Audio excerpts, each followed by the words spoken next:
Fala pessoal, boa noite, beleza? Samuel Valente na área para mais uma live com tema livre. Hoje no dia 12/11/2017, às 21h07 em Belo Horizonte, Minas Gerais. Vamos para mais uma live. Bacana? Tomara que a minha conexão esteja boa aí para ajudá-los naquilo que eu puder. Naquilo que eu puder, meus garotos. E quem estiver assistindo aí pelo YouTube, saiba que essa live já ocorreu lá no Facebook, no grupo Criadores de Canais Unidos do Brasil. Que mais? Vou guardar a galera. Beleza? Vamos que vamos! Vamos que vamos nessa vida!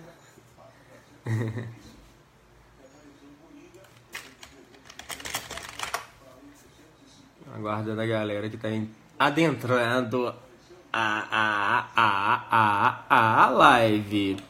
Diogão, fala mestre, bora mais um juntos. Isso aí, meu querido. Valeu, tamo junto. Tamo junto nessa live. Tamo juntinhos na live. Cristiano Villanova, boa noite, beleza? Legal demais. Canarinho Vols, boa noite.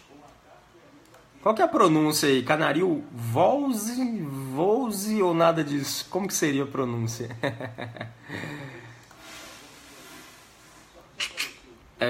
Renato Borba, boa noite. Boa noite. Boa noite.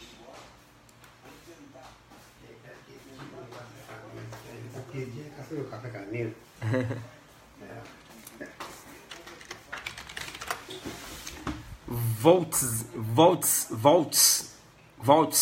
o som de TZ, né?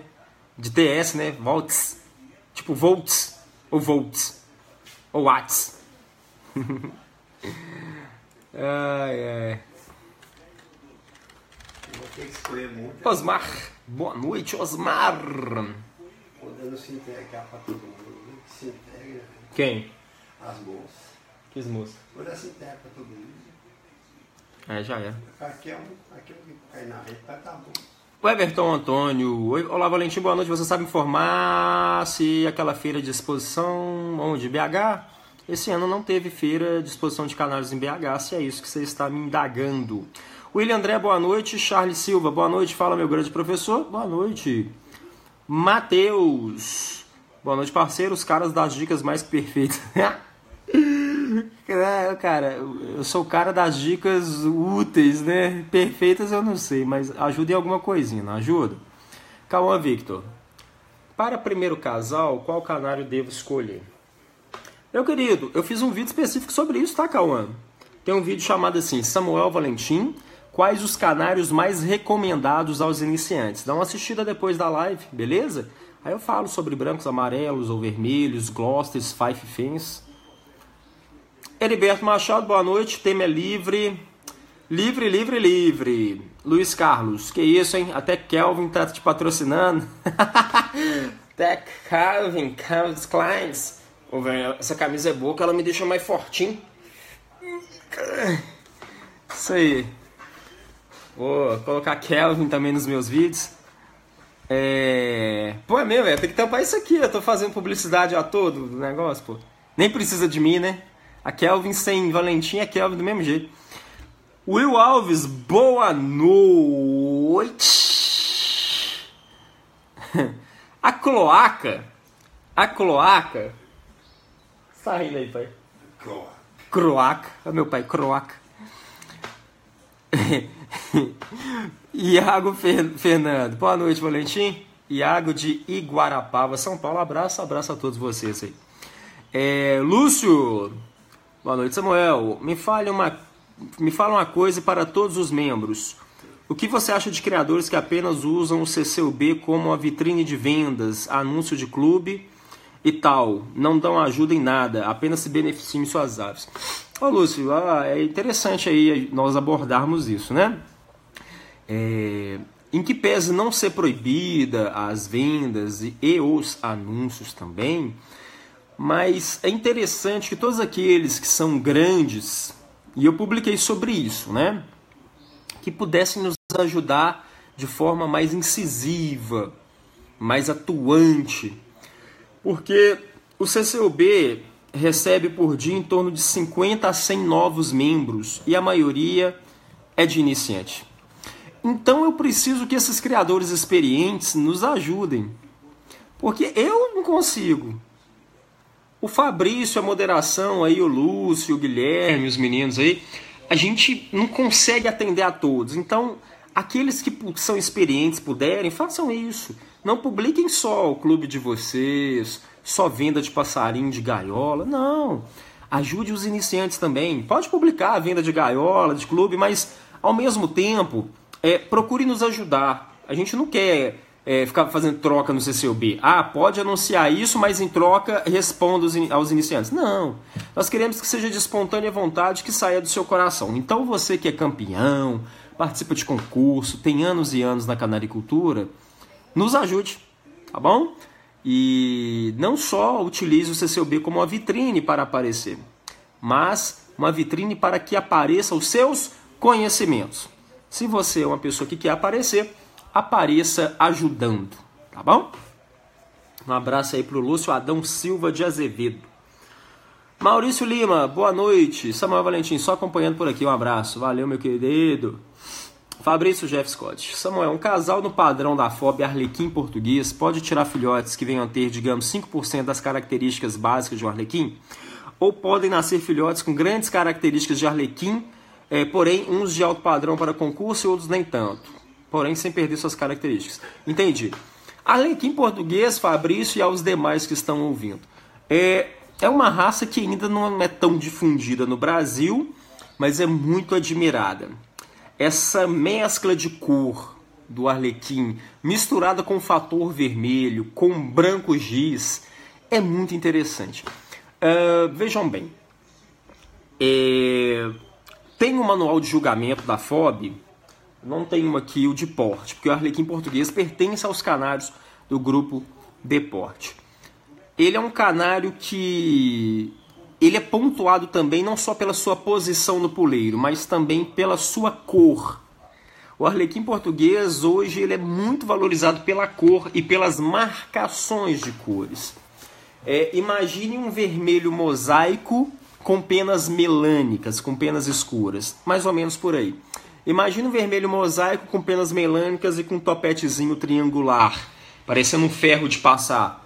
É mais ou menos por aí, porque o arlequim tem com polpa e sem polpa, né? Com topete, sem topete.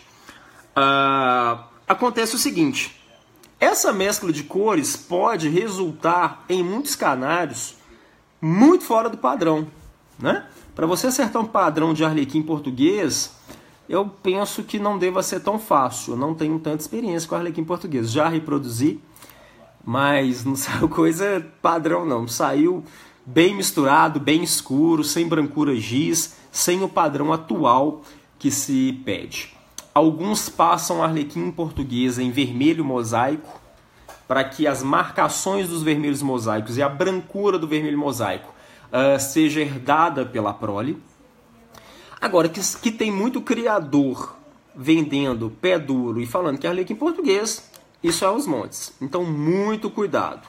O Fabrício perguntou das características. Eu não sei dizer quantos %, mas eu sei dizer que há muito pé duro se passando por arlequim português. E muita gente empolgada. Meu arlequim português. E é um pé durão bonito. Um pé durão com fator. Tá bom? Cadail Volts. Filhotes vermelhos de boa genética, saem bem vermelhos ou tem chance de sair com pouca pigmentação, mesmo sendo fornecida alimentação com cantaxantina? Meu querido, é o seguinte, sendo de uma genética, vamos pôr nota 7 para cima, de uma escala de 0 a 10, a chance de se ter canários com boa coloração vermelha é altíssima. Pode nascer um ou outro que não pigmente muito bem. Talvez, cara. Talvez.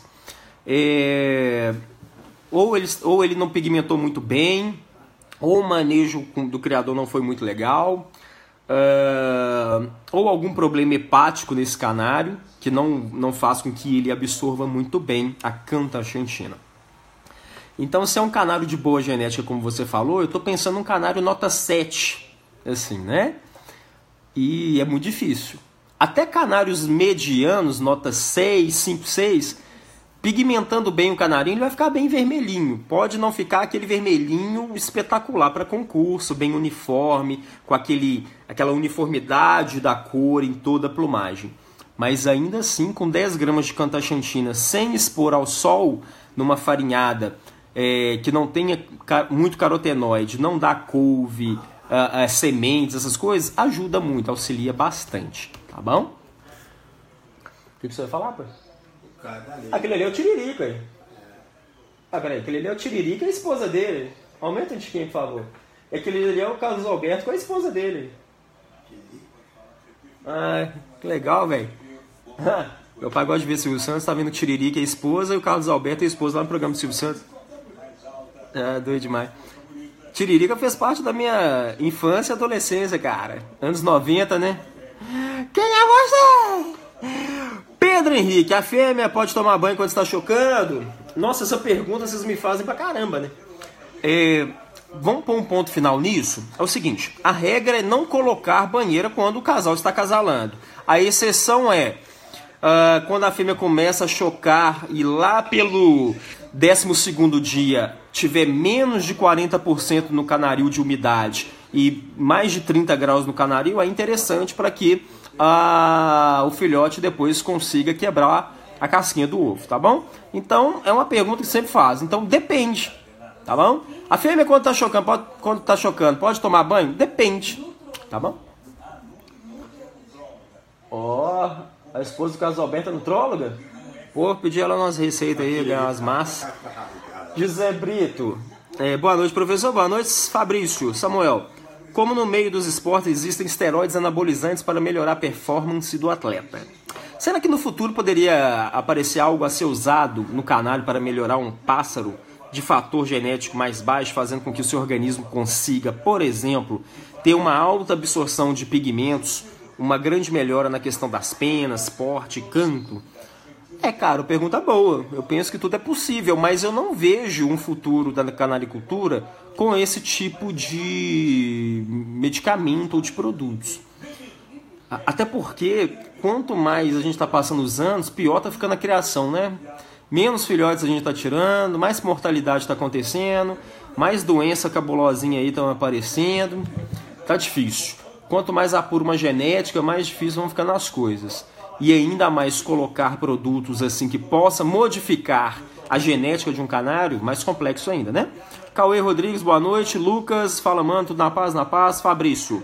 Samuel, como minimizar o desperdício de farinhada no comedouro meia-lua, sendo que os canários costumam ciscar a comida antes? Ou não tem jeito mesmo? A pergunta é boa. No comedouro, ele está falando de farinhada, né? Então no comedouro meia-lua a gente tem um potezinho e tem a tampinha. Ok. Quando ele vai ciscando, muita coisa sobe e aquela tampinha não deixa cair muito dos alimentos que os canários ficam ciscando. Aliás, os canários é um dos que mais ciscam, né? Pelo amor de Deus. Nunca vi bicho para ciscar tanto. Veja bem. Podemos colocar a metade de farinhada naquele potezinho? Pode ser um manejo. Coloca até a metade do potezinho, às vezes o meia-lua 50 ml. Coloca lá até 25 ml assim de farinhada. Que farinhada é sólida, né? Eu estou falando da metade lá, que é em ml, não é em gramas. E na hora que ele ciscar, ainda vai ter um pedacinho da metade sem alimento. Aí na hora que ciscar pode bater nesse pedacinho e voltar. Além da tampinha ainda fazer aquela parte de trás do comedouro, ainda fazer uma certa proteção. Tá bom? Então a ideia é colocar menos alimentos. Se mesmo assim tiver, aí meu querido, é natural. Todo mundo passa por isso. Olha o Tiririca. Olha o Tiririca todo esculhambado. Ludson Rezende. Samuel, me tira uma dúvida, por favor. Tirei filhotes tomatinhos. Quando ele fala tomatinhos, são vermelhinhos, tá, pessoal? Só que um deles nasceu com penas pretas em cima da cabeça. Por que isso acontece? E como fazer para isso não acontecer em outra ninhada? Obrigado. Ludson Rezende, os canários brancos, vermelhos e amarelos, eles vieram de canários escuros, tá bom? Então, alguns podem herdar essas penas melânicas, essas penas escuras de seus ancestrais. Então não quer dizer que ele é pé duro, que ele não valha para reprodução, pode não competir, mas ele pode ser extremamente válido para reprodução, beleza, meu querido? Agora, para isso não acontecer, é interessante que mesmo que você acasale 2 canários vermelhos, ou brancos, ou amarelos, sem penas melânicas, pode nascer algum com pena melânica. Para que isso não venha acontecer com o seu vermelhinho, acasale o seu vermelhinho com rubinos, tá bom? O que é rubino, Valentim? É o vermelho do olho vermelho. Porque esse fatorino do olho vermelho, ele é cientificamente, na prática, ele é um impeditivo para que nasçam proles melânicas, com penas melânicas, que vocês chamam de penas pretas, né? Então, vamos supor que esse vermelho seu seja um macho. Escolha uma rubina, tá bom? Se o seu macho aí, que tem penas vermelhinhas, penas pretinhas, é intenso, então você vai pegar esse vermelho intenso, com penas melânicas, e cruzar com um rubino nevado fêmea. Aí você não vai ter proles com penas melânicas. Júnior Santos, Samuel, perdi uma canária mosaico ontem por peito seco. Poderia me dar uma dica de como prevenir? Cara, o negócio é o seguinte: peito seco pode ser sintoma de um tanto de doença. Aí não sei, né? Você teria que levar essa canária para fazer uma necrópsia e saber qual que é a causa da morte dela. Porque morrer de peito seco, não dá para saber o que foi realmente. Porque peito seco não é doença. Peito seco é sintoma, que pode ser de várias doenças. Entendeu? Mas, como a gente não sabe a doença, higiene de tudo, da gaiola, dos alimentos, da água, do poleiro, do fundo, de tudo, tá bom? Pelo menos se for alguma bactéria, alguma coisa nesse sentido, já fica mais difícil de ser acometido. Fora isso, levar o veterinário para exame. Agora eu tô pegando pé, cara. Depois que eu comecei a frequentar veterinário e especializado em aves, eu tô ficando chatinho. Agora eu tô... Qualquer coisa que acontece aqui, eu falo assim: doutor, meu Deus do céu, doutor. O que é isso, doutor? Melhor receber, né, uma opinião do doutor. É igual, por exemplo, no direito, né? Nossa, todo mundo cisma que é advogado nessa vida. Chega um amigo seu conversando no trabalho e fala: ah, não, porque... Não, só entra na justiça e pede isso e pede aquilo, porque não sei o que... Como se fosse advogado, né? Então tem os advogados para orientar. A mesma coisa é a veterinária. Por mais que eu fique suspeitando que seja coccidiose, alguma coisa, mas somente um veterinário para testar por meio de exames. Will Alves, final de temporada, como separar os casais, sendo que a canária sempre começa uma nova postura, ainda filhotes pequenos? Tirar o macho, né, meu querido? Se você não tirar o macho, vai continuar, né, menino? Ah, meu Deus, tira o macho, deixa a fêmea cuidando sozinha e acabou. José Vitor, boa noite. Victor Hugo, boa noite, Samuel. Sou de Barra do Garças, Mato Grosso do Sul, tamo junto. Um abraço a todos vocês. Alessandro Corte, boa noite. Luciadão, Samuel, você acha que as mortes de canários e filhotes têm a ver com alguma bactéria, principalmente ligada às aves que vieram de São Paulo, do Campeonato Brasileiro, que estão perdendo filhote de 30 a 40 dias? Ô Lúcio, eu confesso que eu não tenho embasamento, assim, probatório para te falar isso, tá? Senão eu estaria precipitado em te falar isso, cara. Mas comenta-se, nada contra a FOB nesse sentido, que esse último campeonato brasileiro aí, por ter misturado psitacídeos com canários no mesmo galpão, poderia transmitir alguma coisa dos psitacídeos para os canários. Não sei, tá bom? Confesso que não sei, não tenho embasamento probatório, não posso julgar. Mas se você tiver, Lúcio, alguma coisa nesse sentido, por favor, nos ajude, porque é para melhorar sempre, né? Se de repente for isso que acontece, alguma bactéria que pegou aí no Campeonato Brasileiro, seria bom para a gente orientar o presidente e seus assessores, toda a direção da FOB, para nós crescermos, para ajudarmos e sempre darmos dignidade aos canários. Legal? Franciele e Michael Douglas. Uma fêmea amarela com macho branco dá certo? Em qual sentido, né? Mas acasala? Se for de raça pura, você tem 50% de chance de nascer amarelo, 50% de chance de ser branco, e os amarelos portando branco, se for branco recessivo. William André dos Santos. Samuel, meu canário tá rouco, o que eu faço? Cara, é difícil dizer sem um diagnóstico. tá bom? Fabrício, Samuel, você acha que a moça... Ah, tá, já falei essa. Cristiano Vila Novas Balestreri, nu? Sou iniciante e quero parabenizar o CCOB por sempre esclarecer minhas dúvidas. Obrigado. Estamos sempre à disposição. Beleza, meu querido? Nós que agradecemos a sua participação. Cauê Rodrigues. Samuel, com quanto tempo os filhotes começam a tomar água? Cara, nunca me perguntaram isso, sério mesmo. Vou só raciocinar aqui, se você me permite. Clic, clac, clic, clac. Enquanto isso, deixa eu ver o Tiririca zoando aqui. O filhote sai do ninho até com 20 dias, no normal. Depois ele vai para o fundo da gaiola ou para o poleiro. Os pais continuam alimentando. Cara, eu já tive filhotes que com 23 dias beberam água. E beberam água no comedouro meia-lua. Não precisou nem de eu colocar água num potezinho no chão, não. Agora tem outros que foram acostumar com água depois de separar dos pais. Então, a partir de quanto tempo o canário começa a beber água, eu penso que seja variável. Não tem uma resposta correta para isso. Mas eu já vi com 22 dias. Tá bom? Dudu, boa noite, Samuel. Olha, minha canária tá desde o dia 1º até dia... Peraí. Acho que tá faltando palavra aí na sua frase. Minha canária tá desde o dia 1. Ah, tá. É porque faltou pontuação. Até que dia posso esperar se vai nascer ou não? Na realidade faltou mesmo, cara. Deixa eu só bocejar. Ai, ai. Ele tá falando que a canária dele tá chocando desde o dia 1º. Hoje, dia 12. Cara, você pode fazer uma ovoscopia amanhã, né? Amanhã vai dar 13 dias, que nasce com 13, 14 dias. Tá bom? Ronaldo, mais 5 minutos estou indo embora, tá bom, pessoal? Fazer uma live de meia hora. Aí eu entrei, foi 21 horas e 7 minutos. Então, quando der 21 horas e 37 minutos, eu saio.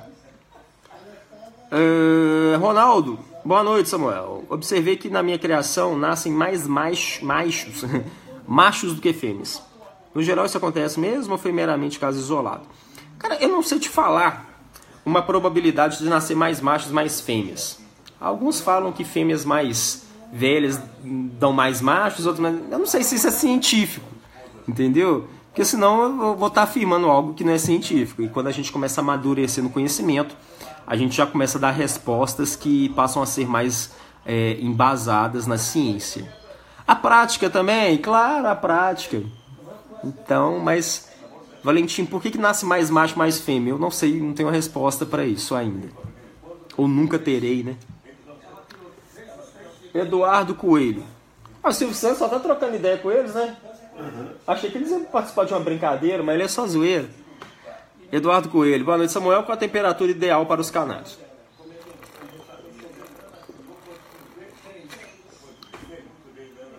Eduardo, a literatura diz que entre 20 e 26 graus é uma temperatura interessante.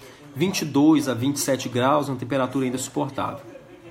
Nós temos que temperaturas muito baixas podem prejudicar e temperaturas muito altas piorou, né? Os canários eles sofrem mais em temperaturas altas do que em temperaturas baixas. Por que disso? Porque os canários em temperaturas altas, por não transpirarem, vão sofrer mais.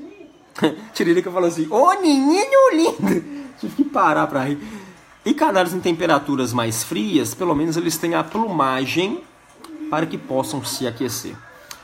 As aves, elas não transpiram, não é só os canários, né? As aves não transpiram, elas não possuem glândulas sudoríparas, como nós possuímos. Quando a gente começa a fazer uma atividade, a gente começa a transpirar. As aves não, elas já são animais que têm regulam a própria temperatura.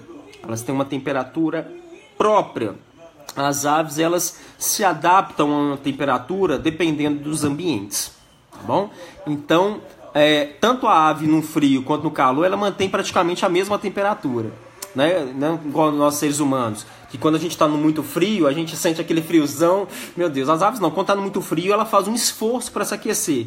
Quando ela está no calor, ela faz um esforço para manter uma temperatura mais baixa. Então, é complicado isso, tá? Mas entre 22 graus e 26 graus, eu penso que é uma temperatura excepcional, cara. Ah, Valentim, mas lá no Rio Grande do Sul é 0 grau. Lá na Bahia, 253 bilhões de graus. E os canais estão cantando, reproduzindo. Porque, como eu te falei, eles vão se adaptando. Alguns podem morrer e os mais fortes, por meio da seleção natural, teoria de Charles Darwin, de 1856, eles acabam se adaptando. Léo Soares, primeira vez que eu consigo assistir pelo Face, nunca consigo acompanhar. Ah, seja bem-vindo. Diogo Wallace, boa noite. Mais 4 minutos. Santiago Gonçalves, boa noite, Valentim. Um filhote com pinta preta poderá viver mais de 10 anos? Boa pergunta. Um filhote com pinta preta não passa nem de 5 dias, tá bom? Eu acho que é meio difícil ele viver 10 anos, porque primeiro tem que tirar essa inflamação, porque senão dificilmente ele vai viver mais do que 5 dias. Charles Silva. Samuel, eu coloquei 4 ovos galados de Gloucester para um casal de cobre. Chocar. Será que dá certo? Sim, por que não? Ama seca. Gilson Soares, você pode falar sobre piolho nos canários? Cara, cientificamente eu não sei o surgimento, mas tratamos preventivamente com ou Killhead, ou Frontline, ou piolhaves, tá bom?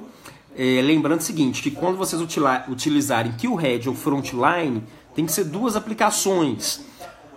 A primeira é aplicada, vamos supor, hoje, e a segunda daqui 7 dias, porque na primeira você mata os piolhos e na segunda você mata os ovinhos deixados pelos piolhos.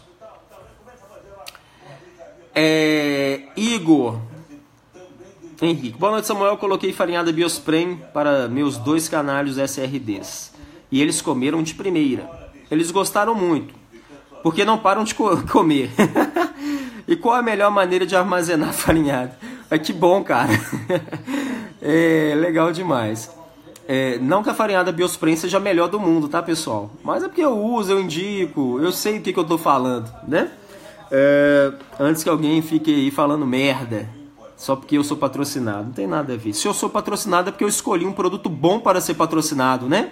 Eu não escolhi uma coisa ruim para ser patrocinado, diga-se de passagem. Beijinho no ombro. Aí o que acontece? A melhor forma de armazenar é em um local mais escuro, sem umidade e num pote fechadinho, tá? Então, por exemplo, se dentro do seu canário tem um armário, deixa num pote fechadinho, onde não bata sol, onde não fica batendo vento, legal? E desde que não seja úmido, aquele lugar úmido demais, sabe? É foda. Vamos lá, a última pergunta que eu vou ler. Boa noite, Samuel. A partir de quando posso dar cataxantina? Você escreveu cataxantina, tá? Faltou um N depois do A, do primeiro A. Cataxantina, beleza? Para os filhotes. Cara, depende do seu objetivo. Nos meus vermelhos, desde o nascimento. Tranquilo. Ah, mas os vermelhos podem também ingerir depois que são separados dos pais? Podem sim, porque eles vão trocar toda a plumagem, exceto as penas longas das asas e da cauda.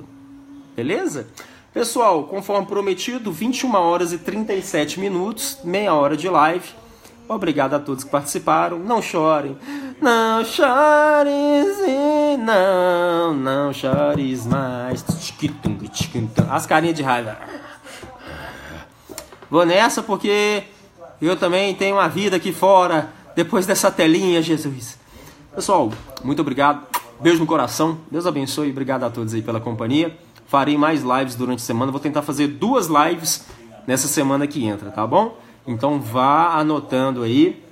E quem chegar primeiro terá as perguntas respondidas. Até mais, pessoal. Valeu. Gente, fica com raiva não, gente. Meu Deus, é triste, é dolorosa a dor do parto, mas terei que partir. Fui!